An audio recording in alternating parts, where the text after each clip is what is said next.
Grabe naman. Mahinang sambit ni Suzette matapos titigan ng hawak niyang iPad. Matagal muna siyang tumunganga sa kawalan bago siya malalim na bumuntong hininga. Grabe nga talaga. Kung hindi kasi ako nagkakamali ay pang-apat na si Esperanza Mendoza sa mga namaalam sa mundo na batchmate mo. Untag sa kanya ng kadarating lang na personal assistant niyang si Antonia. Naglapag ito ng kape sa coffee table. Dinampot ni Suzette ang tasa. Nilagok niya ang kape at alam niyang warm na yon. Para rin kasing pakiramdam niya ay bigla siyang nauhaw sa kaalaman na sinabi ng kanyang assistant. Tama ba naman ang bilang mo, Antonia? Pagtitiyak ng tanong niya. Oo naman. Magugulat ka. Lahat sila ay birhen pa rin at ang edad. Tulad mong 40 na, madam. Nasa pool ng mainit na kape ang dila ni Suzette. What? Are you serious? Nakabit ng mga balikat ang female assistant. Ikaw kasi, ayaw mo silang bisitahin kaya ayaw mong maniwala tuloy ngayon. By the way, gaya ng alam kong ipag-uutos mo na, kaya naman on your behalf ay agad akong kumontak ng flower shop at magde-deliver ng bulaklak sa patay. Muli na namang nagpaso ang dila ni Suzette. Sa pagkakataon na yon ay nasa mid pa siya. Ano ba naman, Antonia?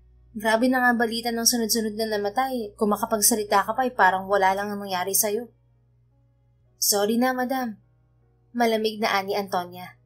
Inaasahan ko na kasi na wala ka rin naman pakialam. Yan nga at successful ka naman na negosyante at pilantropo. Tumutulong ka rin na makatagpo ng mamahalin nila kung sinong birhen na nasa edad 30. Samantalang ikaw na mismong birhen din at edad 40 na ngay parang walang balak maghanap ng lalaking makakasama sa buhay. Suzette rolled her eyeballs. Sinuklay niya ang maiksing buhok. Antonia, hindi ganun kadaling maghanap ng mapapangasawa. Sabi nga, hindi yun mainit na kanin na kapag sinubo mo ay iluluwa mo rin kapag napaso ka. Hindi kakayanin ng mataas kong ego ang magbayad ng lalaki para lang maging asawa. Ikaw rin ang higit na nakakaalam na tiyempuhan din sa pag-ibig ang mga natulungan ko. Mali ka, madam. Lalo na sa edad mong yan, mas mapapadali pa nga. Kumunot ang noon ni Suzette sa labis na pagtataka. What do you mean? Walang salita na kinuha ni Antonia ang iPad mula sa palad ni Suzette. Saka pumindot-pindot doon. Pagkatapos magtapa, iniharap sa kanyang screen. Ayan, madam. In-order na kita ng lalaki. Libre pa. Huwag ka nang umangan, libre naman. Tinitingala ka ng taong yan at matagal na niya akong kinukulit tungkol sa'yo. Type ka niya kahit 40 ka na. Dire-diretso na pagsasalita ni Antonia. Minsan ganoon talaga siya kausapin ng assistant. Si Suzette na ang kumukup sa dalaga magmula pa nang bigla siyang dikitan nito sa partikular na palengkeng palagi niyang pinamimilihan noon. Sumabit ang batang Antonia sa laylayan ng kanyang kamiseta. 10 taong gulang pa lamang si Antonia noon. Naawa si Suzette rito. Gutom na gutom ito at nangangalikig sa ginaw dahil sa kakatapos lamang na 3 araw na hagupit ng bagyo. Tonya, I trusted you but... Napahinto sa sinasabi si Suzette at napatitig sa larawan ng lalaki sa iPad. But wait, bakit ang gwapo ng lalaking nasa screen? Nakakapagpaawang ng labi ang maikting niyang panga at matangos na ilong. Sabi niya sa isip. Sino ang lalaking to, Antonia? Kilala mo? Marahan na natawa si Antonia. Nahalata yata ang pagkabigla niya sa kagwapuhan ng lalaki. Interesado ka na ba sa ideya, madam? Interesado na nga ba siya? Maybe. Ano ba, Antonia? Just tell me who he is, okay? Pagtataray niya kunyari. He is Johan, madam. Basahin mo ang profile niya. Ginawa nga naman niya. Johan Enrile? Basa ni Suzette sa pangalan ng lalaking nasa screen. 32 years old, repair technician. Tumango-tango siya. Naunawaan niya ang sinabi ng kanyang assistant nang mapadako ang mga mata niya sa nakasulat na bio nito sa dating app na yon. Lumaki pa lang naturang lalaki sa bahay ambunan na may iilan din siyang batang natulungan at napaaral dati. Matagal na niya akong kinontak, madam. Nung nakaraang linggo lang ang huli naming pag-uusap. Ani Antonia. Kinilala ko siya. Harmless naman bukod sa willing naman siya magbigay ng mga basic information. Madali na para sa akin na makausap siya ulit. Available raw siya para sa'yo anytime. Thankful daw ang yuwa na yun kay Suzette ayon kay Antonia. Tama nga si Suzette ng hinala. Isa ang lalaki sa mga tinulungan niya noon sa bahay ampunan na nasa liblib na probinsya. Malapit ang ampunan na yun sa palengke kung saan niya rin napulot si Antonia noon. At ngayong araw nga ay makakaharap na ni Suzette si Jovan. Wala talagang inaksayang oras si Antonia nang pumayag siya sa suhestyon nito na subukan ang magkaroon ng lalaki sa buhay. So, ikaw pala si Jovan? Sabi ni Suzette sa lalaki ngayon ay nasa harapan na niya. Ako nga. Nagagalak ako na makita sa personal ang tinagurian nilang Miss Z. Founder ako at owner ng MZ Corp. Simpleng paliwanag ni Suzette. Have a seat. Alam ko. Anang lalaki. Sinunod nito ang sinabi niya. Naupo ito sa upuan na kanyang itinuro. Kasalukuyan silang nasa sala ng malaking bahay ni Suzette, kaya pinaupo niya ito paharap sa inupuan din niya na one single-seater sofa. Manly, moreno, hitik ang mga panga. Idagdag pa ang mumunting buhok sa mukha nito at matipunong katawan. No doubt, mas magandang lalaki sa personal si Jovan Enrile. Gaya ng sinabi ko, alam kong ikaw ang may-ari ng MZ Corp. Pero hindi ko alam na isa ka rin pala sa maaaring mapatulala sa mukha ko. Nakataas ang isang sulok ng labi na untag sa kanya ng lalaki. Marahas na napalunok si Suzette. Kumarap siya at inayos ang sarili. I'm sorry. Kasi bata ka pa para sa akin. Are you sure about this?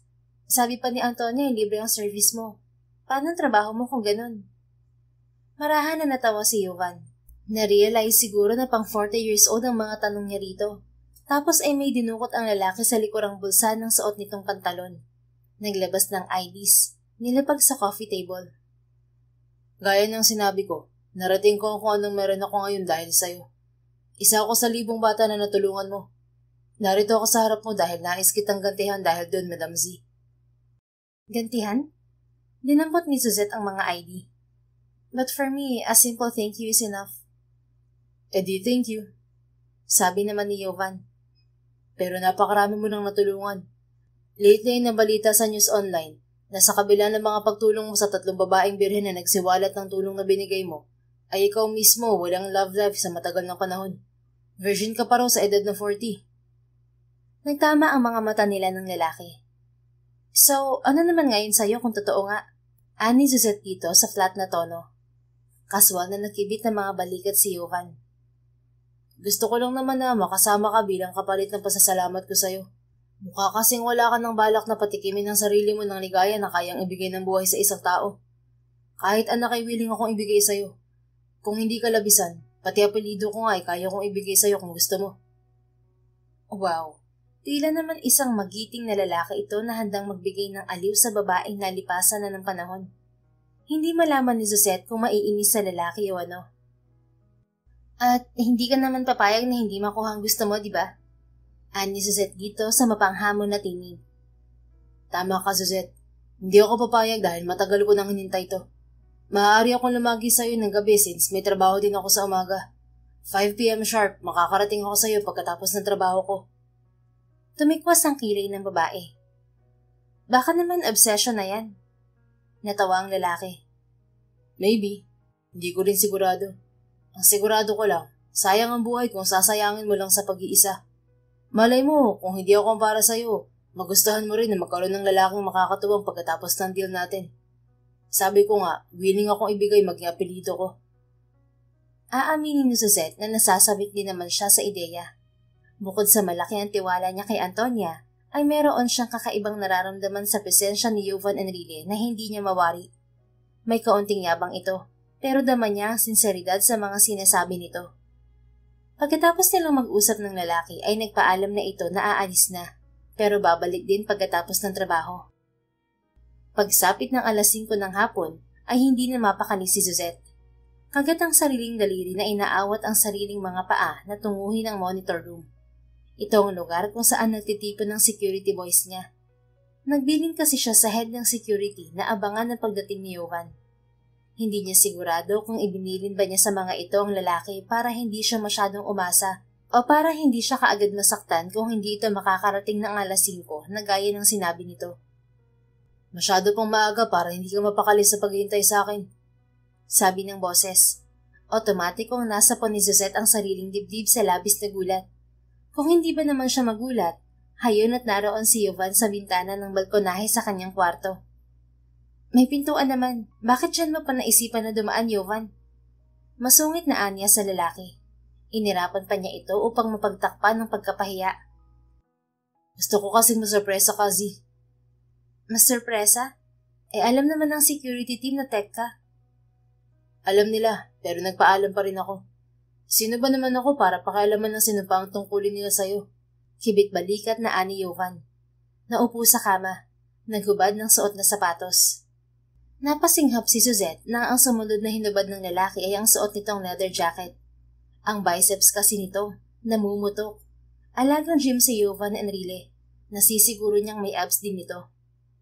Grabe, dapat na yata niyang aminin sa sarili na napapabilib na siya ng lalaking ito sa unang araw pa lamang ng pakikipagsundo ni Antonia rito. Mula sa pisikal na anyo, prinsipyo, hanggang sa biceps at abs. Aba naman, panalo. Sorry kung nagulat kita, Z. Aha? Disoriented na sambit ni Suzette. Sabi ko, pasensya ka na kung nagulat ka sa katawan ko. Sino namang may sabi na nagulat ako sa katawan mo? Basic lang yan, no? Medyo napalakas na sambit ng babae. The guy looked at her intently, flashing a small smile on his lips. He simply answered, Your eyes, Z. Ano? Ano nga ba ang dapat na maramdaman kung ganoon na tumayo at unti-unting lumapit sa kanya si Jovan habang nananatiling nakapagkit ang mga mata nito sa kanya?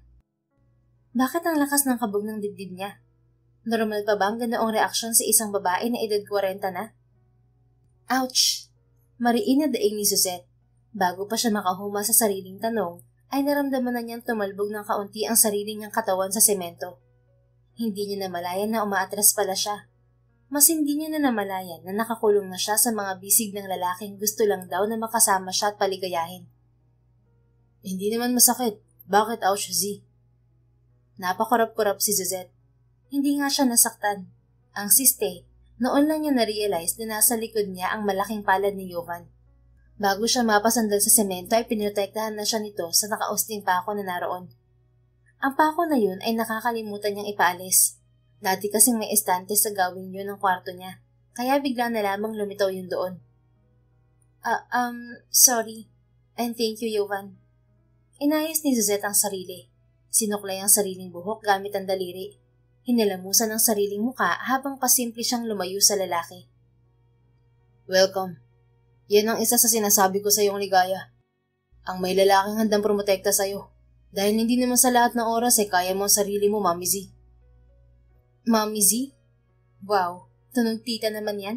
Parang mas lalo mo kong pinatanda ah. Nabiglang komento ni Suzette. Hindi makapaniwala ang tono. Ikaw lang ang nag-iisip niyan. Ang mag-asawa nagtatawagan ng mami at daddy, nanay, tatay, mama at papa. Call sign ang tawag dun sa makabagong panahon. Mas masagwa naman kung tawagin mo akong baby. Tumalikod si Jovan pagkatapos sabihin yun. Hindi alam ni Suzette kung saan ito pupunta at lumabas sa kwarto niya. Sa tingin naman niya ay handa ang lalaki na aralin ng lahat ng bagay. Iyon nga at kakabanggit lang nito na nakausap pala ang security team sa bahay niya nang hindi niya alam. Well, dahil doon ay natanong din ni Suzette sa sarili kung handa rin ba siya sa pagdating ng lalaki sa buhay niya.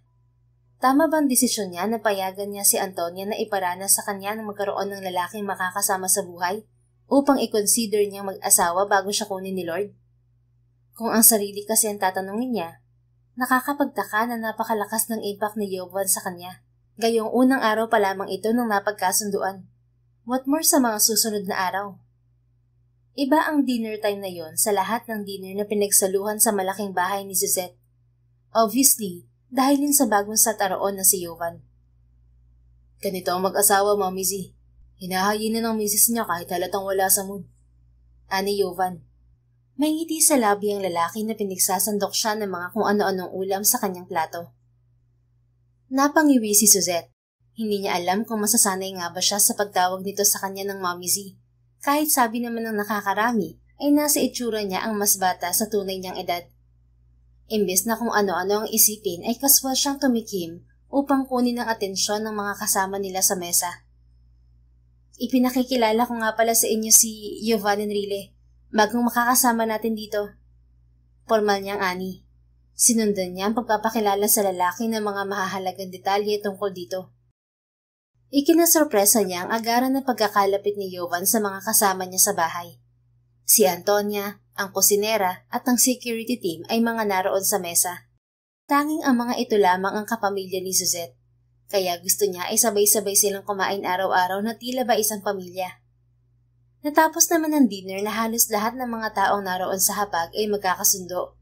Mabilis na nakapalagayan ng loob ni Jovan ng mga tauhan ni Suzette na 6 kaanak ng mga ito ang lalaki na kay tagal na nawalay. Pinagkibit-balikat na lamang yun ni Suzette. May mga tao nga yatang ganoon kapalagay kaagad sa mga bagong kakilala. Ikaw ang maghuhugas ng pinggan? Paalis na sana si Suzette sa dining area nang makita niyang sinisimsim ni Jovan ang pinagkainan patungo sa lababo. Nag-apron ito na siyang ginagamit sa tuwing naghuhugas ang dishwasher niya. Oo, nakakahiya naman kung hindi. Hindi naman ako bisita rito. Maliit na bagay lang to. Habang nagsasalita ay kinuha nito ang isa pang apron sa sabitan niyon saka inumang sa kanya. Dalawa tayong maghuhugas ng mga pinagkainan. Kumindat pa ang loko. Bago pa maisuot ng lalaki ang apron sa kanya ay maagap na nakaatras si Suzette. No, I'm the boss here. Never ako maghuhugas ng pinggan. And also, kung one pa ng taong makakasama sa paghuhugas ng mga yan, Antonia can do that. Naudlot ang sinasabi niya. Tinakpan kasi ni Jovan ang bibig niya. Mariin nang ang tinakpan ng kanyang bibig, marahan pa siyang iginawi sa pinto ng fridge. Hindi niya mapaniwalaan na nakakulong na naman siya sa mga bisig at magagandang mga mata ni Jovan. Narinig ko ang sinabi mo kanina sa mga tao mo. Ito ay nabulong ni Jovan sa kanya. Narinig ko ang plano mo kung ireto kay Antonia. Ang daya mo naman. Ikaw nga ang asawa ko sa mga panahon na narito ako. Kaya dapat lang na makisama ka. Kinuha mo rin ang service na in-offer ko kahit labag sa loob mo. Naghihinam po ang tono na ani Jovan. Habang nananatili sa bibig niya ang malapad na palad ng lalaki, ay padabog niyang hinablot dito ang apron na isinusuot nito sa kanya. Otomatikong binitiwan at nilayuan siya ni Jovan. Sinuot na niya ang apron kahit hindi niya gustong maghugas ng plato. Required ba sa mag-asawa ang sabay na maghugas ng pinggan? Saka teka nga, pagiging mag-asawa ba ang usapan natin? Di ba narito ka lang para pasayahin ako? Tanong ni Suzette sa lalaki. Inikutan niya ito ng mga mata. Kailangan niya magsungit-sungitan dahil hindi niya nagugustuhan talaga ang nagiging reaksyon niya rito. Pakyut na tumawa naman si Jovan. Saka pakyut na pinisil ang ilong niya. Sungit mo naman. Misis, naglalambing lang naman ako. At oo, let's pretend as husband and wife para hindi ka mailang sa akin. Pasasayahin kita at sasamahan bilang mister mo. Napamura sa isipan si Suzette. Kung hindi niya nagustuhan ang tawag nito sa kanya na Mommy Z, bakit pagdating sa misis ay parang may humalukay na kung ano sa sikmura niya? Hindi ko gustong magtanong sa'yo ng mga kung ano-ano, Jovan. Pero kung gusto mo talaga ang binabalak mong to, gusto ko lang din sabihin sa'yo ngayon pa lang na malabo ka magtagumpay na paibigin ako. Hindi ako katulad ng ibang babae na nakilala mo. Prank ang anya rito. Wala naman akong sinabi na paibigin kita. Nasupaltal siya. Hindi niya akalain na tutugon nito ng ganoon. Ayaw ko rin magtanong tungkol sa tunay mong motibo. Tugon na lamang niya rito. Dahil hindi mo yun kailangan gawin. Ang bawat tanong mo ay kaya mong hanapan ng kasagutan. Nakilala ka ng lahat sa ganun na pag-uugali, Mommy Z. Tama ito. At nasisiguro ni Suzette na iniisip din ni Jovan ang iniisip niya. Na hinahayaan niya ito dahil somehow ay curious din siya dito. Kailan pa ba nang huling may magparamdam sa kanya na kamahal-mahal siya? Hindi na niya matandaan. Hinarap niyang lalaki. Well, tama ka naman. Again, bilang pasasalamat ay gusto ko lang na iparanas sa iyong pakiramdam na may asawa ka, Mommy Z. 100 days lang naman ang itatagal mo dito sa Pilipinas ha. Bakit ipagkakait mo pa sa akin ang pagbabayad ng utang na loob sa ganitong paraan? Yun pala. Talagang kilalang kilala siya ng isang to. Sa isip, sa salita at sa kilos. Ngunit si Jovan ay totally stranger sa kanya, kaya naman hindi niya namalayan na walang kaabog-abog na hinipan nito ang bridge ng ilong niya. Pagpikit ang unang nag-reaction ni Suzette dahil sa ginawa nito. May dumi. Simpleng paliwanag ng lalaki sa ginawa. Hindi siya nakasagot. Nagpatuloy kasi ito sa pagsasalita. Sa 100 days na yun ay meron ka na lamang natitirang 24 days. Inakay siya ni Jovan papunta sa harap ng lababo. Sa 24 days na yun, hayaan mo naman na iparanas ko sa'yo na masaya ang magugas ng pinggan sa ganitong paraan. Hindi alam ni Suzette kung nahipnotismo na ba siya. Hinayaan na kasi niyang lalaki na gabayan ng mga palad niya sa pagsabon ng mga plato habang nasa likod niya ito. At hindi lang yon, kumikiliti pa sa kanyang lieg ang init ng hangin na ibinubuga ng malamyos nitong pagsasalita. Nakakapagtaka rin na amoy mouthwash yun. Nakahanda yata talaga ito na akitin siya. Sa simpleng paghuhugas lang ng pinggan together, malalaman mo na kung maiinis ka ba sa asawa mo o hindi. Ani pa ni Jovan sa tila nangaakit din na tinig. O pwede rin naman na mas mainis ka sa sarili mo. Sa muling pagpikit ng mga mata ni Suzette upang damhin ang kung anong bagay na yun na kasalukuyang tumutusok sa kanyang likuran, ay may namataan na siyang watawat na pula na nakalutang sa kanyang isipan. Winawarningan siya niyon mula sa lalaki. Tila sinasabihan siya na lumayo rito. At dapat nga yata siyang mas mainis sa sarili dahil sa kabila ng malinaw na warning sign na yon ay kakatuwang tila hindi niya nais na layuan ng lalaki. Kailan pa nausong ganyang aktibidad sa bahay na to? Buti na lamang at dumating si Aris, head ang lalaki ng security team niya. Maagap silang naglayo ni Jovan dahil sa panggugulat nito. Aris, ikaw pala. Pautal na sabi ni Suzette. Tumango naman ang huli. Pinuntahan talaga kita. Nagtaka kasi ako na medyo nagtagal ka rito. Yun pala Pagak na tumawa si Jovan. Yun pala busy na sa mister niya. Nagkatinginan na lamang sila ni Aris. Wala nang gulat. Wala na rin nagtangka na kumibo sa kanilang dalawa. Pareho naman kasi nilang alam ang sadya sa kanya ng bagong saltang lalaki. Pareho rin nilang alam na ang lahat ng kalokohan na yun ni Jovan ay may hangganan din naman. At yun ang nararapat na isipin ni Suzette. Sa kaibuturan kasi niya ay tila may maliit na tinig na hindi din gugustuhin na maagang mahinto ang kung anong mayroon sa kanila ni Jovan. Pagkatapos mag-ayos sa kusina ay umakyat na rin si Suzette at Jovan sa silid. So, talagang dyan ka sa tabi ko matutulog ngayong gabi? Walang pasakali ang tanong ni Suzette kay Jovan. Well, hindi rin naman kasi nagpasakali ang lalaki. Pagbukas niya ng pinto ng kanyang kwarto ay nasa likuran na pala niya ito. Saka lumundag agad ito sa malambot niyang kama na tila ba excited. Oh, saan pa ba dapat? Simpleng tugon ni Jovan. At talagang inassume mo ng papayag ako? Hindi pa nga ako nakaka-move on sa pagkakalat mo sa lahat na mag-asawa tayo. Tapos ngayon gusto mo magtabi tayo sa iisang higaan? Balik na sambit niya sa sarkastikong tono. Oh, dahil yun ang dapat. Pumalatak si Suzette. Grabe. Pero naupo rin naman siya sa malaking kama kung saan ito prenteng nakahiga. Nakatukod ang siko nito sa sariling sentido at ipailalim na nakasunod ang mga magagandang mata sa kilos niya. O siya, sige na, pagbibigyan na kita. Sabi na lamang niya. Sumandal na siya sa headboard ng kama. Total ay mukhang harmless ka naman. Harmless talaga ako. Panimula ni Jovan sa conversation na nais nitong mamagitan sa kanilang dalawa. Sa mga oras nga ito ay walang ibang naglalaro sa isip ko. Kung hindi ang tanungin ka kung talagang malabo na bang kiligin ng mga babaeng nasa edad 40. Naikot niya ang mga mata bago niya ito tugunin. Yun naman kasi ang katanungan na pabirong tinatanong sa kanya ng mga kasama sa bahay tuwing may pagkakataon. Kinikilig pa rin ako sa mga napapanood at nababasa ko. Kinikilig pa rin ako sa simpleng achievements na natatanggap ko. Dangan lang at kapag nasa ganitong edad ka na pala, lalo na't sanay ka ng mag-isa, yung pakiramdam noon sa mga bagay na nagpapalungkot sa'yo ay mas grabe na pala kapag umataking muli sa sistema. Katulad ng? Tulad ng pakiramdam na mulit sa pool ay naghahangad ako ng mga magulang na mapagmamalakihan ko ng mga nagawa ko o magiging proud man lang sa akin. Maagap niyang sagot kay Jovan. Don't get me wrong ha, hindi ko gustong magbukas ng personal kong buhay sa ibang tao. Kahit pa ba mukha namang alam mo ng ibang bagay tungkol sa akin. Katulad ng hindi ko nais na alamin ng mga tungkol sa'yo, kahit may means naman ako kung paano din alamin ng mga yun. Tipid lang nang umiti ang lalaki. At sa tingin ni Suzette ay kakaiba ang ngiti na yon sa mga ngisi at pagniting nagawa na ni Jovan na nasaksihan ng dalawa niyang mga mata. Hindi niya alam. Pwede rin na edad niya ang rason kaya ganito ang pakiramdam niya pagdating sa lalaki. Minsan ay nais niya itong itaboy palayo, pero may nagsasabi sa utak ni Suzette na wag. At mainam na mas kilalanin pang mabuti ito. Huwag ka mag-alala, Mami Z. Hindi nga ba't nabanggit ko naman sa'yo na wala rin akong mga magulang? So technically, pareho lang tayo.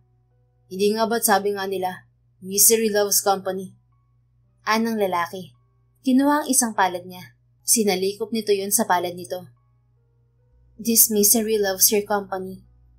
Meron din ba? Kung wala ay baka si Suzette na ang magpauso ng salitang yon. And that is all because of this man. Paano ba naman? Ngayon lang sila nagkasama nito sa loob ng kwarto niya, pero hindi niya rin alam kung saan galing ang pakiramdam na parang kilalang kilala na niya ito kaagad. She's 40, intact pa ang virginity, pero hindi ibig sabihin niyon ay wala ni isa siyang lalaki na nakasama sa iisang kwarto. She's already 40 pero pwede pa naman nakusa niyang alisin ang sariling palad mula sa pagkakahawak ng lalaking to. Tumikim at tumayo rin siya at nilayuan na nga rin ito na para siyang nakuryente. Medyo nakakagulat lang na nagsasaad ka na ng love word. Kaya oo, tumayo na ako at baka kung saan pa tayo mapuntang dalawa. Biro na lamang niya dito sa seryosong tinig. Parang kahapon lang kasi nung sabihin mo na wala kang balak na paibigin ako. Tapos ngayon nagsasalita ka ng ganyan. Tinawanan lang siya ni Jovan. Hindi ko alam na may allergy ka sa salitang love. Sa binanggit mong misery at love ay meron actually. Magkakambal kasi yan sila. Halakhak ang sumunod na namutawi sa labi ng lalaki. Diyos ko lang, hindi yata nito inugaling sipatin ang sarili sa salamin, kaya hindi alam kung gaano ito nakakabother sa female anatomy. Parang lalo itong gumagwapo sa paningin ni Suzette. Paano na yan? Sabi nila yung magkakambal din daw ang greatest love at misery. Kanino ba ako dapat maniwala? Ako ang kaharap mo, Jovan. Mas matanda ako sa'yo. Kaya mas maniwala ka sa akin kaysa dyan sa nila na sinasabi mo, no? Tikwas ang isang kilay niyang ani sa lalaki. Sige nga. Ano bang gusto mong sabihin sa akin at the moment, Mami Z? Humalukip-kip si Suzette. Nakipagtitigan siya sa lalaking may kaharutan bago niya ito tinugon. At this very moment, maniwala ka sa akin na nakakahaba ng ang pagtulog ng saktong 8 oras paminsan-minsan. Mas lumakas lang ang tawa ni Jovan. Halos kalahating oras na lamang kasi 10:00 na ng gabi. Nga talaga ako sa'yo, Mami Z. Kaya sa'yo ako eh. Pabirong sabi nito. Sabay kumindat na naman. Kakatanong lang ni Jovan kung kinikilig pa ba ang edad na 40 na tulad niya. Sumagot naman siya ng maayos. Pero bakit parang gusto niyang humirit na depende pala ang kilig na napoproduce nila? Meron pa rin pala silang kilig na bigla na lang nadarama sa partikular na tao. Meron pa rin pala silang kilig na hindi mauunawaan kahit 40 ka na. Kasalukuyan kasi na kinikilig siya at tinatanong kung para saan ba talaga ang pagkindat ng isang individual. Yun nga lang, medyo nakakairita lang isipin na hinulma yata ang pagkindat ng isang Jovan Enrile para mas lalong ipamukha sa kanya ang agwat ng kanilang edad. Sa pagdaan ng araw na nasa buhay ni Suzette si Jovan ay nasanay na siya dito. Kaya hindi na ikinagulat ni Suzette ang biglaan na naman na pagsulpot ng lalaki mula sa kung saan. Ito ang nagbukas ng pinto ng kotseng lulan siya. Malayo pa lamang kanina ay natanong na niya itong naghihintay sa gilid ng poste malapit sa bahay niya. Yun din ang dahilan kaya sa harap siya nagpababa sa driver. Halos 2 linggo na rin ang mapadpad sa buhay niya si Jovan. Makulit, palaging may sorpresa at nakakatuwa. Hindi talaga niya akalain na magugustuhan niyang kasama ito. Kaninang madaling araw nga lang ay nagising siya nang hindi niya ito nakapa sa pwesto nito sa kama. Nagbanyo lang pala. Hindi niya akalain na hahanapin niya ito sa tabi niya. Sanay naman siyang matulog mag-isa. Pero iba pala kapag may katabi sa pagtulog. Wala namang ginagawa sa kanyang lalaki. Basta pagkatapos nilang magkwentuhan sa gabi ay natutulog na sila. Nakakasanayan na ang presensya ni Johan. Nagiging komportable na siya dito sa pagdaan ng mga araw. I'm wondering kung aware ka ba na kung edad lang din natin ng pag-uusapan, mas marami pa rin akong kakilala kumpara sa'yo. Hindi mo ka dapat na pagsalitaan na para bang mas marami ka pang karanasan kaysa sa akin. Wika ni Suzette kay Jovan nang tuluyan siya nitong malapitan. 6:15 na. Hindi masabi ni Suzette kung nanatili lang doon ng lalaki o galing na ba ito sa loob ng bahay niya. Ibinilin pa naman niya sa security na papasukin ito sa tamang daanan kung sakali.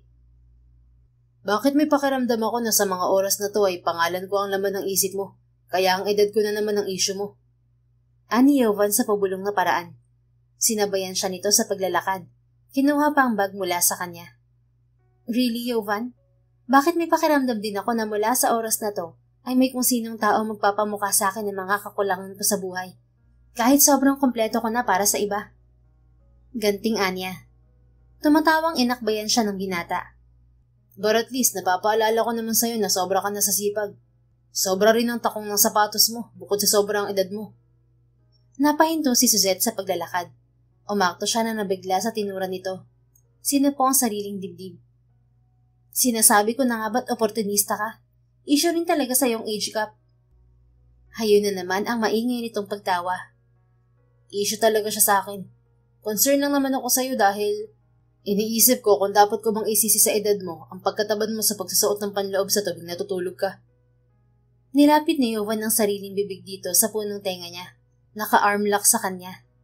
Impit na natawa si Suzette. Naalala kasi niya na nagising siyang may suot na panloob. Binihisan lang naman siya nito. Concern nga yata. Iniisip siguro na baka kabagan na siya't matanda na kasi siya. Cute ka naman pala tumawa kahit 40 ka na. Pero promise, mukha kang 25 lang, Mami Z. Natigil yan si Suzette. Kay tagal ng panahon na kapilangan nagpapapalpitate ng puso niya. Kaya oo, dapat niyang aminin na hindi nakakatuwa ang kasalukuyang pagtatangka ng kanyang puso na kumuwala sa safety cage na yon. Ang salitang cute ay para lang sa aso. Anya kay Yovan. Late na niya ito sinagot. Nakaupo na siya sa one-seater sofa. Himas niya ang sariling sakong. Tama ang lalaki. Napasobra ang takong ng suot niyang sapatos. Medyo ngalay nga ang sakong niya. Hindi ka maaaring magpatalo sa aso, kaya mas cute ka. Cute rin tong mga paa mo, Mami Z. She rolled her eyeballs. Kahit hindi yun nakita ni Yovan dahil busy na ito sa banayad ng pagmasahe sa kanyang paa. Lumuhod ito sa harap niya. Pinatong sa lap nito ang isang paa niya at iyon na nga mismo ang dahilan kaya naikutan niya ito ng mga mata. Dapat nang matigil ang kalokohan ng lalaki kung ganitong ang bawat pagkilos nito ay nakakabahala na sa puso niya. Saan mo natutunan ng ganyang pagmamasahe? Nag-angat ito ng muka. Sinalubong ang mga mata niya. May nagturo sa akin. Kung di mo na itatanong, ang pagmamasahe sa taong yun ang dahilan kaya malakas ako at matibay ngayon. Dahil sa barya kasi na binabayad niya noon sa tuwing minamasahe ko siya ay nakabili ako ng gatas ng kalabaw na nasa garapon. Tumango-tango ang babaeng 40. Yung tag 5 piso noon? Nakalagay sa bote ng ketchup? Ngumisi si Yovan. Alam mo yun? She simply shrugged her shoulders. Alam ko rin na ang taong ganyang kasarap pagmasahe ay may pabor na hihilingin. So tell me, ano yun? Sabi na nga ba niya't mas lalawak ang ngisi ng lalaki. Sa iilang mga araw na nakasama niya ito, masasabi ni Suzette sa sariling nakakagulat na tila kilalang kilala na niya itong talaga. Napag-alaman ko kasi na magta 30 years old na pala si Antonia. Hindi siya kumibo. Hinintay niya lang na magpatuloy sa pagsasalita ang lalaki. Ang sabi niya, mahigpit mong pinagbabawal ang party dito. Wala naman siyang balak na lumabas. Kasi pala, habang nagtatrabaho ay nag-aaral din yun. Busy siya. Hindi niya alam na kahit busy pala si Antonia ay nagkakausap pala ito at si Yovan. And? Gusto mo mag-party tayo sa kaarawan niya? Patuloy niya sa sinasabi ng lalaki. Tumango naman ito. Mini pool party sana. Invite natin ang mga iilan na kakilala namin na kapitbahay mo. Namin. Okay. Dapat yata niyang aminin na mas nakakabigla ang simpleng salita na yon dahil sigurado siyang si Antonia ang tinutukoy nito. Wala naman kasi siyang kakilala o nakakausap na kapitbahay. May 11 days pa kami bago magbalik sa Paris and we will stay there for good. So, okay lang. Sabi na lamang niya sa lalaki. Yes! Pumapayag ka na, Mami Z. Kaagad? Kakasabi ko lang, di ba? Thank you. Nakakagulat ang pagbiglang yakap na natanggap niya mula sa lalaki. Pero dapat din na maamin niya sa kanyang sarili na mas nakakabigla ang warmth na humaplo sa dibdib niya dahil sa hindi niya malaman na rason. Bukod sa ang dahilan naman yon ay tiyak na si Yovan. Iniisip kasi namin na mahihirapan kami na mapapayag ka. Ani pa ni Yovan. Masaya ang tono. Hindi ko alam na ganyan ka na pala ka-close sa mga tao ko rito. I mean, I'm surprised. But heck, who am I to make things tough? Ang hindi ko nga kilala ay nasasagot ko ang party. Ang hindi ko lang naman gusto ay ang maingayan. Thunder's problem. Pagkak na natawa si Yovan. Ganun ba? Pasensya na kung maingay ako maghilik. That's nothing. Mas pasensya na kasi katawan mo ang kapalit ng pool party. Kandadilat ang mga mata ng lalaki. Anong sinabi mo? Naisip kong sayang naman ang pagkakataon. So yes, why not? Ipapapop ko na sa'yo ang V-card ko. I don't care kung sa swerte o sa malas ba yun mailalagay na kategorya. Wala rin akong pakialam kung papayag ka o hindi. Kapalit din yun sa basta mo nalang pagdating sa nananahimik kong buhay, Yovan. Talaga? Bulalas ng lalaki. Oo, mukha ba akong nagbibiro? Hindi naman. Akala ko lang kasi ayaw mo. Hindi ba pwedeng magbago ang isip? Pwede naman, Mami Z. At huwag ka mag-alala. Hindi ka magsisisi sa una mong karanasan. Dumating na naman si Ari sa gitna ng usapan nila. Inistorbo ulit sila para lang bumati ng magandang araw. Nitong mga nakalipas na araw ay mas naging prominente na ang presensya ni Yovan sa buhay ni Suzette. Minsan ay natatakot siya na baka hanap-hanapin niya ang presensya nito. Wala naman sa usapan nila na magtagal ito sa buhay niya. Isa pa ay habang nasa Pilipinas lamang siya sa kanya makakasama. Ayaw niyang masanay, pero hindi niya maiwasang kiligin. Gaya kanina, nagising siyang may kinamulatan na long-stemmed white rose sa bedside table. May kasama yung sobre na wala pa rin nakasulat sa papel na nasa loob niyon. Gumanda ang araw niya at napangiti na lang sa ginawa ng binata. Para tuloy siyang teenager na nais mapatili sa kilig. Isang araw ay masama ang pakiramdam ni Suzette, kaya hindi siya lumalabas ng silid. Sinong tinatanaw mo? Tanong ni Antonia. Mula sa pagmamasid sa salaming bintana ng kanyang kwarto, ay nilingon ni Suzette si Antonia. Salamat nga pala sa gamot at tsaa. Imbes ay sagot niya sa babae. Dati naman kitang dinadalhan ng tsaa at gamot sa tuwing nilalagnat ka. Bakit bigla nagpapasalamat ka ngayon, Madam Z? It means masama nga talaga ang pakiramdam mo. Tumawa ito sa huling sinabi. Kahit masama ang pakiramdam ay tinapunan niya ng masamang tingin ng assistant. May araw talaga na napakadaldal mo, Antonia, no? Biro lang, pinapangiti lang kita at mukhang malungkot ka. Dati-rati naman ibaliwala sa iyo ang sama ng pakiramdam. Wala nga pala si Yovan, busy sa trabaho. Hindi kumibo si Suzette. Baka makahalata kasi si Antonia na interesado siya sa dahilan kung bakit wala pa si Yovan. Ito ang ikalawang araw na hindi dumating ang lalaki sa bahay niya. Alumpihit na siyang alamin kung nasaan ito kahapon pa, pero bigla namang sumama ang timpla niya. Sumimsim na lamang siya ng tsaa. Nasabi ko na rin sa kanya na nilalagdat ka. Pagpapatuloy ni Antonia. Naiinis nga. Kung kailan kailangan mo siya at kung kailan daw pumayag ka na sa ligaya ng usapan niyo, saka pa siya hindi makarating. Wala talagang filter ang bibig ni Antonia. Wala rin mintis na kada magsasalita ito ng ganoon, ay sa tuwing may iniinom siyang mainit na likido. Yan na naman ang bibig mo. Tura ni Suzette sa assistant. Pagak itong natawa. Kada mag-uusap naman kasi tayo ay may iniinom ka. At ako pa talagang sinisi mo? Bulalas niya. Kunwa ay naiinis, ngunit sa kaibuturan ay kinikilig siya sa kaalaman na naiinis si Yovan na hindi makauwi kung kailan nilalagnat siya. Pinapasabi ni Yovan na susubukan niyang umuwi ngayong gabi para sa'yo. Natigilan si Suzette sa sobrang seryoso ng tono ni Antonia. Okay lang naman kung hindi siya makakauwi. Wala siyang obligasyon sa akin. Kulang sa conviction na anya sa female assistant. Tinuon niya ang pansin sa tsaa upang maitago niya dito ang pagpiyok. Kaso, hindi okay sa akin na hindi umuwi na alam kong nilalagnat ka. Biglang sabat ng pamilyar na boses ng lalaki. Natigilin si Suzette. Hindi niya alam na ang pagtulong pala sa mga kapwa birhen ay may kapalit na biyaya.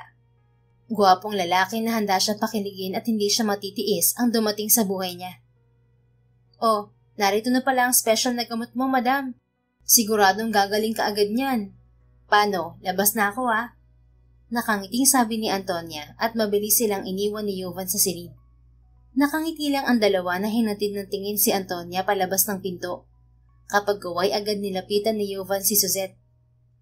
Lumabi si Suzette nang biglang haplusin ng binata ang leeg at noo niya. Independent woman ako. Yun ang pagkakaalam ko, Yovan. Pero, may aliw sa mga mata na ani Yovan. Pero natuto na akong umasta na misis mo ngayon na nangungulila sa pag-uwi mo. Siguro nga ay cute siya kahit 40 na siya. Kung hindi kasi ay bakit walang pagdadalawang isip at may malawak na ngiti siyang binuhat ni Yovan na ala bride style. Pagiging mister mo naman talaga ang goal ko kaya ako narito. So ayos lang yan, misis. Ayos lang daw. Nakampante tuloy ang babae at humilig sa matipunong dibdib ni Jovan. Sinasanay mo na ako. Nakakainis ka. Kulang sa pagrereklamo na ani Suzette. Ngumiti lang ang lalaki sa kanya. Ayos pa rin yun, Mami Z. Malay mo ma-develop. Sus, katawan ko lang naman ang kailangan mo. Nilalagnat ka na nga, hindi mo pa makalimutan ang usapan natin. Ikaw yatang may kailangan sa katawan ko eh. Mahigpit na yakap sa batok ng lalaki lamang ang tinugkod ni Suzette. Hindi niya kayang magsabi ng mga salitang hindi niya nakasanayan. Buti na lang at nilalagnat siya. Excuse na rin yon sa pagtahimik niya. Magpagaling ka. I-look forward mo ang katawan ko.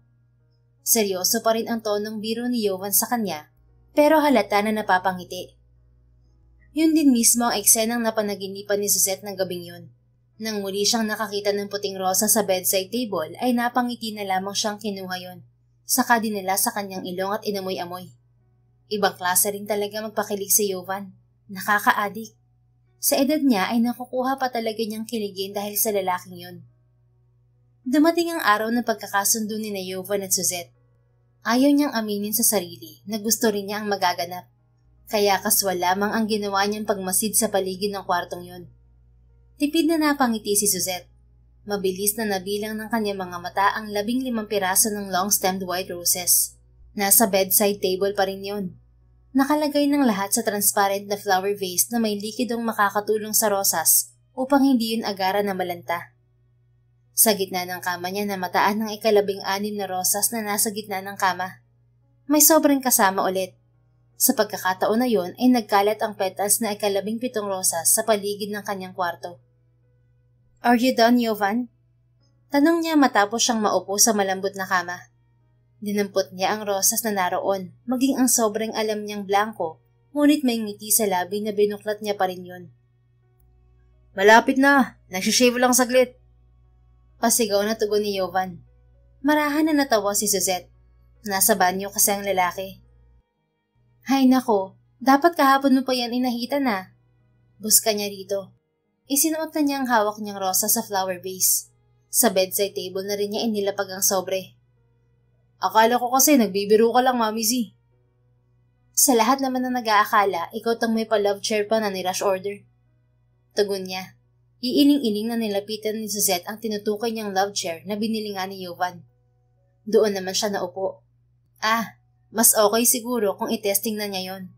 Buong puso at kaluluwa na niya yung dinapaan. Ang disenyo ng upuan na yon ay para talaga sa mga couple, kaya tinawag na love chair. Kapag ginamit daw yun sa aktibidad na pang-adult only ay swak na swak ang nararapat. Pero para sa kanya ay depende yata. Kumbaga sa isang may kalayuan na road trip, depende pa rin ang lahat sa relasyon ng driver at pasahero. Pwede naman sa kama, pero mas exciting yata ang laban kapag sa love chair gagawin ang unang laban nila ni Jovan. Kaya hinayaan na niya ang kapilyuhan ng lalaki. Siyempre, gusto ko naman na hindi ko magsisi na ngayon mo pa lamang ibibigay ang sarili mo. Ani Jovan. Kahit nakadapa siya'y nilingon niya ito. Tumutulo pa sa katawan nito ang basang buhok. Nakatapis lang ng tuwalya na nasa bewang nito ang lalaking sinasabi na nga ba niya ay may katawan na naalagaan sa ehersisyo. Sapat lang sa kanyang mga mata ang 4 nitong pandesal. Sa tagal na nilang nagtatabi sa higaan, never siyang nagtangka na tingnan ng abs nito. Hindi rin naman naliligo ang binata na naroon siya sa kwarto. Mukhang maganda ang plano mo ngayong gabi kahit ako ang nagyaya sa'yo ng activity na to Ani Suzette. Ipokrito ako kung sasabihin ko sa'yo walang kaso sa akin kung ikaw ang nagyaya. Ani to. Nilapitan siya. Naupo sa kinadatapaan niyang love chair. Magandang epekto. Sige na, aaminin ko. Marahan na natawa si Suzette. Sige na nga, magkukunwari na ako na totoo ang sinasabi mo. Total ay minamasahin mo naman ang mga buto-buto ng tita mo. Pagbibiro niya sa binata. Sinimulan na kasi nitong haplusin ang balat niya. Nakagawian na nitong imasahe siya sa tuwing nadidikit ito sa kanya. Life begins at 40, Suzette. Malayo na maging tita kita. Saka ayoko maging tsahin ka. Gusto ko ay maging misis kita. Napapikit ang babae. Sa unang pagkakataon ay tinawag siya ni Jovan sa kanyang pangalan. Mas lalo siyang kinilig sa lalaking kasalukuyan na kung saan-saan na dinadala ang mga palad at daliri. Pinapatunayan mo ba sa akin ngayon ang kasabihan na yan? Dahil sa pag-aakala kong ang buhay ng single na babae ay nararapat na magsimula sa edad 30 dahil kailangan na namin magbuntis at manganak? Impit niyang sagot. Sa mga sandaling yon, habang dinadama niya ang mainit na mga haplos ni Jovan, ay hindi niya maiwasan maisip ang sariling mga kabaliwan. Ang hirap naman kasing maging babae sa Pilipinas. Ikaw ang maghihintay ng pag-ibig. Paano na lang kung abutan ka ng pagkaagyo ng matres na katulad niya? Naghintay naman si Suzette ng bagong pag-ibig. Lumagpas sa kalendaryo ang edad, hanggang sa ma-realize niyang kaya niya pa naman at maaari pa siyang magkaroon ng anak dahil mapera siya. Ngunit nakakalungkot ang katotohanan na hindi lahat ng babae ay afford yun. Hindi. Untag ni Jovan sa naglalakbay na pala niyang diwa. Sangayon naman kasi ako sa adhikain mong yan. Pero nakalimutan mo na yata ang limitadong oras. Hindi natin yun dapat na sinasayang sa buhay ng iba. Marahan siyang natawa. Talaga palang ginawa ni Jovan ang assignment niya. Well, partly ay tama naman ito. Nang magbalik siya ng Pilipinas ay naghanap siya ng 3 babaeng birhen na matutulungan niyang magtapon ng inhibisyon sa mga katawan upang makasimula ng mga buhay nila sa pagtuntong sa edad na 30. Pero para sa kanya ay hindi yun pagsasayang ng oras. Nagbunga ang tulong niya sa 3 babaeng virgin na yun na magkakasabay pa ang kaarawan at puro may Maria ang pangalan. Napangiti si Suzette nang maalala si Maria Elena, Maria Dalia at Maria Gemma. Lahat ng mga babaeng birhen na yun ay nabinyagan noong gabing inisponsoran niya ang birthday celebration ng mga ito. At lahat ay nakatagpo ng pag-ibig. Kaya alam niyang hindi na sayang ang pagtulong niya sa 3 birheng Maria na iyon. Para sa kanya, ay mas nagsayang siya ng oras sa paghihintay sa pag-ibig na darating daw kahit hindi hanapin. Mas pagsasayang ang umasa sa mahika ng salitang pag-ibig. Gayong pwede naman na ikaw mismo ang lumikha ng mahika na depende sa makukuha mong benepisyo. Nakalimutan ko nga ba? O ikaw sa ating dalawang nakalimot, Jovan? Ganting-anya rito. Ang ginagawa mong yan sa akin, hindi pa pagsasayang ng oras yan sa part mo? Hindi kailanman para sa lalaking tulad ko. Maharot siyang tumawa. Kaagad niya namang nakuha ang humor sa sinasambit nito. How about ang pag-entra mo sa buhay ko? Hindi pa rin. Lalo kung may pagkakataon na ako na mapasok to. Nakangisi na naman si Jovan. Pinakita talaga nito ang ngising yun sa kanya. Bigla ba naman siya nitong itinihaya? Ang tinutukoy nito na mapasok ay oo, kaberdihan na biro. Sadyang bata pa ang lalaki. Pilyong tunay. Excited, Jovan? Oo naman. Malamnam ng mga mata na pag-amin ng lalaki. Hindi nakaligtas sa kanya ang pag-iigtingan ng mga panga nito. Excited din naman si Peachy. Para na siyang naligo sa Kinulang na ng isang letra ang binigkas ni Suzette. Paano ay sinibasib na siya ng halik ni Jovan? Kasunod niyon ay napagtanto niyang 2 letra na lang pala ang mahalaga sa aktibidad na yon. Letrang O at A na lang pala. Kung kagabi ay 2 letra lang ang halos na ibulalas ni Suzette sa pagdiniig nila ni Jovan, pagkagising naman niya ay isang katerbang salita ang nasa kanyang isipan.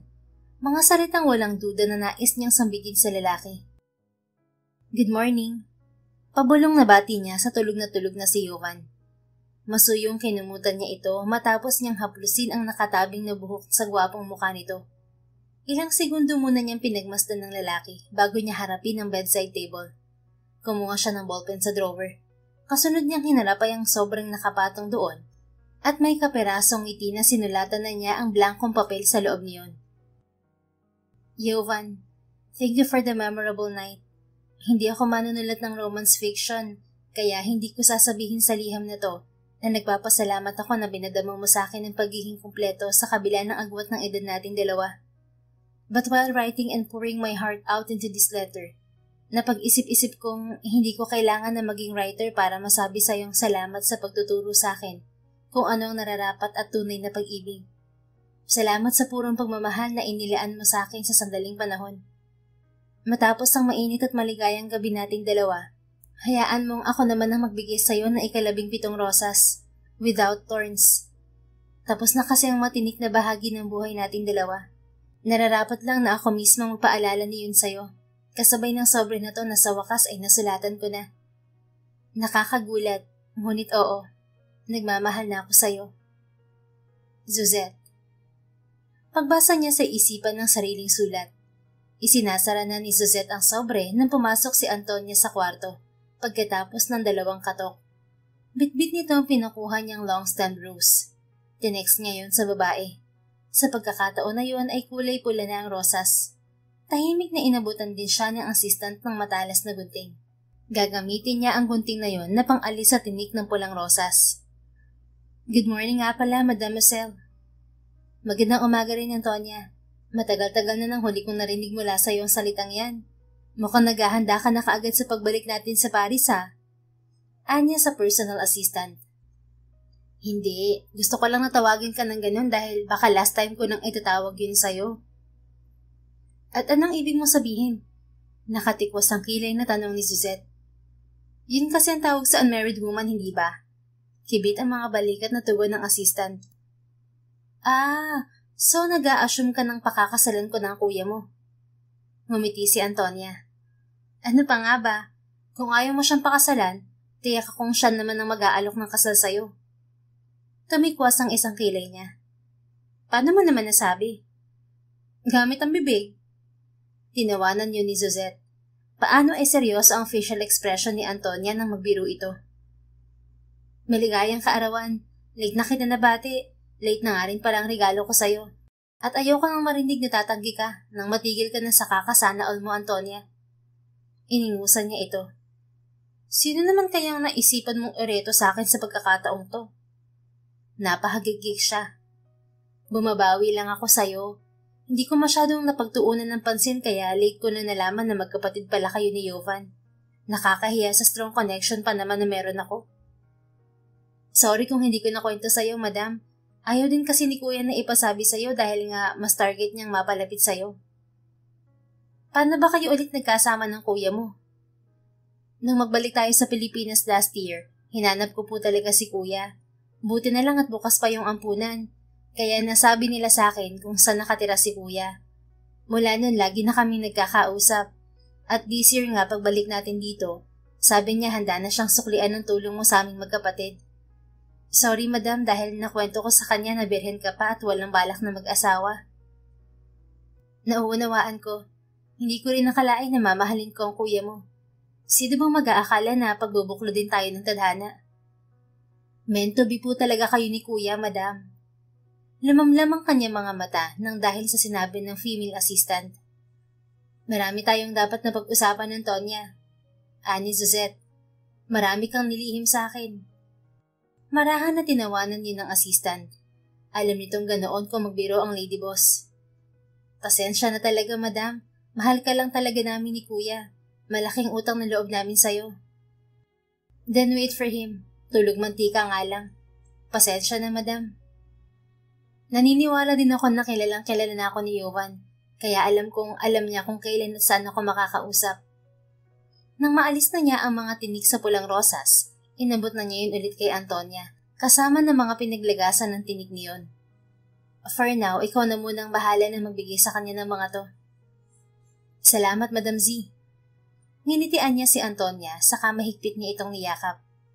Matapos ang yakapan ng dalawang babae, hubuman si Suzette ay taas na o pa rin siyang naglakad papunta sa closet para magbihis. Makailang minute ay lumabas din at iniwan ang assistant sa silid. Ni hindi siya lumingon habang nananatili naman na nakasunod ang mga mata sa kanya ni Antonia. Hindi tuloy mapigilan ng female assistant na hangaan ng katapangan ng babaeng 40 na ang edad, ngunit matapang na nagmahal sa sarili, sa buhay at sa hamon niyon. Mas kahanga-hanga na ang lahat ng iyon ay napagtagumpayan nito, gracefully, nang wala ring tinapakan at nananatiling walang tinatapakan na ibang tao sa paligid nito. Mabuti naman at hindi mo pa nabubuksan ng sulat. Pukaw kay Antonia nang kakagising lang na kuya niya. Hinila ni Jovan mula sa kamay niya ang sobre. Oh, heto ang mga tinik. Nakaingos na anya naman dito. Siya na ang nagbukas ng palad ng kapatid upang iligay niya roon ang mga tinik ng rosas na pula. Heto rin ang pulang rosas, namnamin mo. Saan mo naman to nabili? Nakaingos din naturan ng binata sa nakababatang kapatid. Kaysa alamin mo pa kung saan, maanang bumangon ka muna at magbihis. Hubo ka sa ilalim ng makapal na comforter na yan, oy. Halakak lang ang sinagot ni Jovan sa kanya.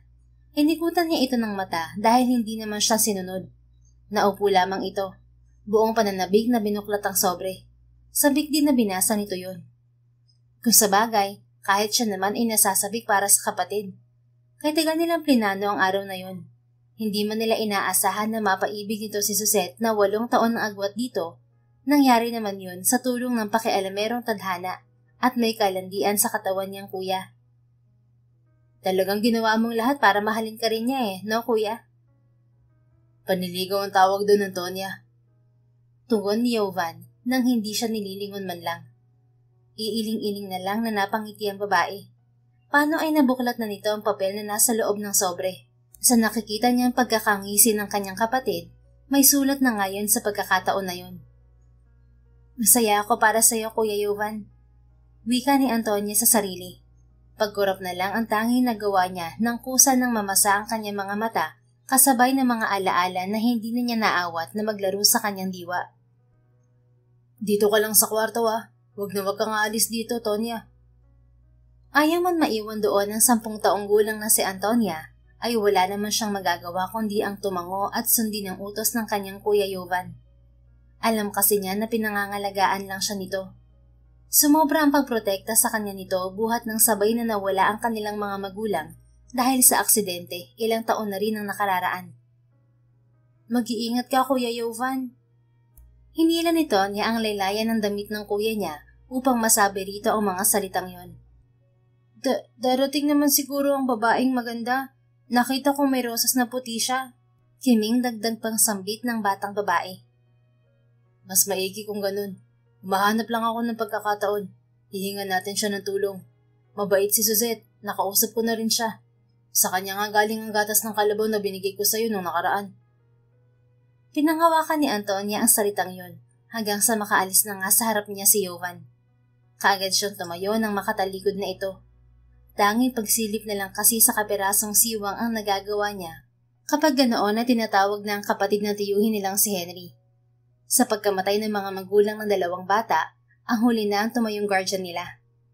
At tulad sa mga nakaraang araw, walang korap na pinanood ni Antonia mula sa kapirasong butas na kanyang pinagsisilipan kung paanong babuyin ng tiyuhin nila ang kuya Jovan niya. Napamulagat si Antonia.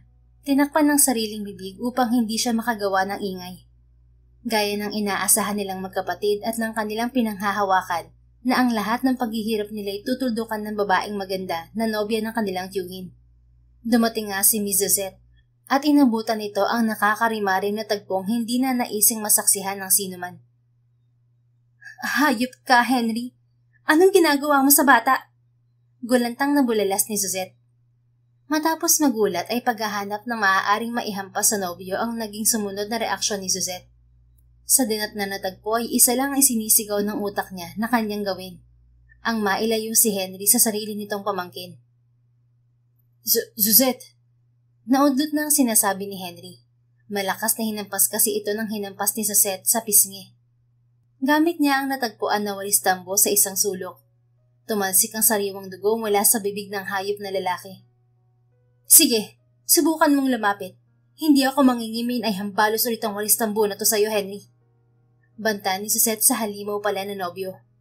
Winasiwas niya sa ere ang hawak niyang walis tambo habang unti-unti na siyang umaatras palayo. Kailangan na mailayo na niya ang batang lalaki sa demonyong kaharap nila at nanginginig ang mga palad ng bata. Mahigpit yung nakahawak sa laylayan ng damit niya. Yoyo, tahan na. Ligtas ka na. Alon ni Suzette sa batang lalaki. Matapos yung alalahanin ni Antonia ay napabuntong hininga siya at iniwan na ang kapatid na si Jovan sa silid. Samantala, kasalukuyang kausap ni Suzette ang tauhang si Aris. Alam ng lalaki ang tungkol sa nakaraan ni Suzette at ni Jovan. Kinwento niya rito noon. Ito rin ang nakatuklas ng magkapatid si Jovan at Antonia. At ngayon ay napag-usapan na naman nila ang hindi magandang pangyayari yun sa buhay ni Jovan. Nakulong ang tiyuhin ni Jovan at Antonia na si Henry. Dinala noon ni Suzette si Jovan sa ampunan, pero palagi niyang dinadalaw roon ang binatilyo. Hindi niya alam noon na magkapatid pala si Jovan at Antonia. Hindi nabanggit ni Henry noon na 2 ang pamangkin nito. Tila nakalimutan din ni Jovan na sabihin sa kanya na may kapatid itong babae. na nauunawaan niya dahil sa trauma kay Henry. At noong kinupkup naman niya si Antonia ay 10 taong gulang pa lamang ito. Kaya siguro hindi na rin naikwento sa kanya si Jovan o si Henry man. Masaya siya para sa magkapatid dahil muli ang mga itong nagkaroon ng contact sa isa't isa, kahit nalingid yun sa kanyang kaalaman. Marahil dahil plano talaga ni Antonia na pagparisin sila ng kuya nito. Knowing you, sigurado akong mas nasaktan ka sa sinapit ni Jovan sa kamay ng halimaw na yun, kaysa sa sinapit na pingati ng puso mo. Wika ni Aris sa gitna ng masinsinan nilang pag-uusap sa veranda. Sarkastikong inisian ni Suzette si Aris. Kakatapos lang nilang mapag-usapan ang tungkol sa nakalipas nila ni Jovan. Impokrita ako kung sasabihin kong hindi ako nasaktan. Halos 4 na taon din ang naging relasyon namin ni Henry noon. Inakala kong kilala ko na siya dahil mula high school ay nobyo ko na siya. But I guess, isa talaga sa cruelty ng buhay ay ang katotohanan na walang permanente sa mundo. Nagbabago ang lahat base sa kung paano natin tatanggapin ng bagay-bagay. Well, ang mahalaga naman ay kapag bumawi sa'yo ang buhay, siguradong jackpot ka kung deserve mo naman ang jackpot na reward. Pagak siyang natawa. Bata si Jovan. Jackpot nga ako sa kanya. Pakikisakay na lang niya sa biro nito. But seriously, deserve mo naman si Jovan. Masaya ako para sa'yo. Hindi ko alam na malalim ang dahilan kaya nahirapan ka ng magmahal muli, madam. At yung edad niyo ni Jovan, hindi naman masyadong magkalayo, pati itsura niyo. Bagay na bagay nga kayo eh. Ang importante, tanggap niyo ang isa't isa at nagmamahalan kayo kahit paanong nakaraan. Umiling si Suzette. Hindi ako nahirapan na magmahal muli. In fact, punong-puno na pumamahal ang puso ko sa bawat taon na nagdaan. At dahil yun sa batang Jovan na nakilala ko. Talaga lang ang pag-ibig ko ay nakalaan na sa kanya, sa kabila ng agwat ng aming mga edad. Kaya wala na akong naging nobyo pa. Sa ilang taon kasi na palaging dinadalaw noon ni Suzette si Jovan sa ampunan, napamahal na siya rito. Nagpapahayag naman noon ng pagtingin sa kanya si Jovan. Ngunit ayaw niyang patulan dahil nga sa agwat ng edad nila. Natigil lang ang pagpunta niya sa ampunan dahil namatay na ang mga magulang ni Suzette at nag-focus na siya sa buhay at pagpapalago ng perang iniwan sa kanya ng mga magulang. Hanggang sa nakapagpatayo nga siya ng sariling kumpanya at namalagi sa ibang bansa kasama si Antonia na para na niyang bunsong kapatid. Sinulatan mo na nga ang sobre, ang dadal mo pa dyan. Masyado mo naman yata akong pinakikilig. Sa wakas, in-acknowledge mo ng feelings mo sa akin. Sabay na nilingonin ng Suzette at Aris ang kadarating lang na si Jovan. Malawak na napangiti si Suzette. Halatang hindi pa naghihilamos. Otomatiko naman na iniwan sila ni Aris matapos na marahang tapikin nito ang kanyang balikat. Naalala ko kasi yung batang Jovan na makulit na binibigay sa akin ng sobre at nagsasabing, "Sulatan mo na to, ganda." Well, ngayong hindi ka na bata, dapat mo nang aminin na crush mo na ako noon pa man. Buska ni Suzette kay Jovan. Aminin mo rin na kinikilig ka sa akin kahit wala pa akong karanasan. Pero magaling na ako magmasahe noon pa man. Ganting biro ni Jovan. Ipinulupot ang mga braso niya sa batok nito. Natawa sila pareha sa kanilang mga biruan na may katotohanan naman. Effective pala sa'yo ang gatas ng kalabaw. Muling biro ni Suzette sa lalaki. Siyempre pa, nagpaskil na naman si Jovan ng nakakalokong pamatay ng ngisi nito. Effective rin naman sa'yo ah. 40 ka na pero ang tibay pa din ng mga buto mo. Maharot siyang tumawa. Nakakakilig naman kasing pagmasdan ng gwapong muka at ngisi ng lalaki habang nagsisimula ng magpakita ang haring araw sa likuran nito ng mga sandaling yon. Matibay talaga ako. Tano kung ang singilin ka sa kasalanan ni Antonia sa akin eh. Siya pala ang espiya mo sa bahay ko ah. Kaya pala naman ang dami mong alam tungkol sa akin. Kayo talagang magkapatid kayo. Ang sarap niyong pag-umpugin. Sige lang, maningil ka lang. Nakahanda naman ako magbayad eh. Bukod kasi sa espiya ko siya, ay si Tonya rin ang nag-post ng files ko sa social media account. Para kunwari, naghahanap ako ng kadate. Namilog kunwa ang mga mata ni Suzette. Grabe, kaya pala ganun ang pagkakatype. Hindi mo lang inayos ng bruha. Aligagana, mabilis ko raw kasing nakahanap ng 3 babaeng birhen. Baka bigla ka na daw magyaya pa alis. Nako, paano na to? Hindi na yata kami matutuloy umalis. Nang hapitin siya ni Jovan palapit sa harapan nitong nakasaludo at solido, alam niyang mahihirapan na nga siyang umalis sa pwestong yon. I love you, Suzette. Thank you for falling in love with yourself. Mag-I love you to naman ako. Hindi mo na ako kailangan natutukan, Jovan. Hindi man lang ito natawa sa biro niya. Pagkus ay seryoso pang ang pinagmasdan nito ang kabuuan ng mukha niya na tila ba ang ganda-ganda niya sa mga mata nito. Mas gusto kong malaman kung napapayag na ba kitang isama ako sa spiritual journey mo. Kahit na may 8 taong nakapagitan sa ating dalawa. Oo naman. My life will never be 40 again, mister. Sa edad kong 40 kita makakatuluyan. Ayaw pa ba ako kung alam kong hindi ko na ito mababalikan? Good answer. Walang ganitong jumbo hotdog nung una tayong magkakilala 20 years ago. Pagngiti na lang sa matamis na paraan ang naproduce ng labi ni Suzette.